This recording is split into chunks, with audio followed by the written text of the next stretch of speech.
Take a look at what happened.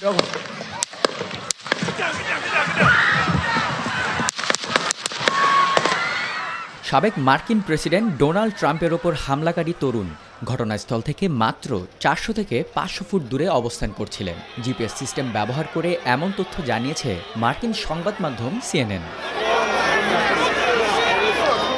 যুক্তরাষ্ট্রের secret সার্ভিসের বরাত দিয়ে সিএনএনের প্রতিবেদনে বলা হয়, বন্দুকধারী সমাবেশের বাইরে একটি উঁচু অবস্থান থেকে একাধিক গুলি চালান। সিএনএনকে একই কথা জানিয়েছে আইন প্রয়োগকারী সংস্থার একটি সূত্র।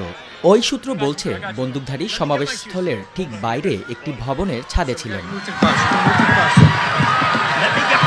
এই ঘটনার পর এক সংবাদ সম্মেলনে পিটসবার্গ অফিসের দায়িত্বে থাকা এফবিআই স্পেশাল এজেন্ট কেভিন রোজেক বলেন, এটি আশ্চর্যজনক যে বন্দুকধারী ট্রাম্পের সমাবেশের সময় একাধিক গুলি চালাতে সক্ষম হয়েছিল। ঠিক কী ঘটেছে এবং কিভাবে ব্যক্তিটি ওই অবস্থানে পৌঁছাতে সক্ষম হয়েছিল, তার কাছে কী ধরনের অস্ত্র ছিল তা নিয়ে দীর্ঘ তদন্ত হবে, যা করতে বেশ সময় লাগবে।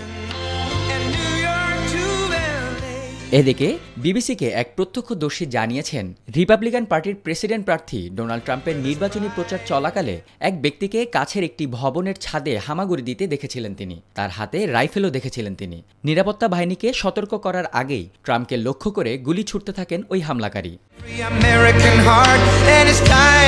ওই প্রত্যক্ষদর্শী বিবিসিকে বলেন, আমরা দেখেছি লোকটি হামাগুড়ি দিচ্ছিল আমাদের কাছেই একটি ভবনের ছাদের উপর। ট্রাম্প বক্তব্য শুরু করার 5 থেকে 7 মিনিট পর এই দৃশ্য দেখেন তিনি। ওই ব্যক্তি আরও বলেন, তখন তিনি ও তার বন্ধুরা সন্দেহভাজন ওই ব্যক্তির উপস্থিতির বিষয়টি আইন শৃঙ্খলা রক্ষাকারী বাহিনীকে জানানোর চেষ্টা করেন। তবে কয়েক মিনিটের মধ্যেই হামলার ঘটনা ঘটে যায়। ঘটনার পর ট্রুথ সোশ্যালে ট্রাম্প জানান, গুলিতে ডান কানের ওপরের অংশে ফুটো হয়ে গেছে তার। তিনি জানান, হঠাৎ আমি শব্দ শুনি, সঙ্গে সঙ্গে বুঝতে পারি অঘটন ঘটেছে, আর তখনই অনুভব করি গুলি আমার চামড়া ফুটো করে দিয়েছে, অনেক রক্ত পড়তে থাকে। আমি তখন বুঝতে পারি কি ঘটেছে।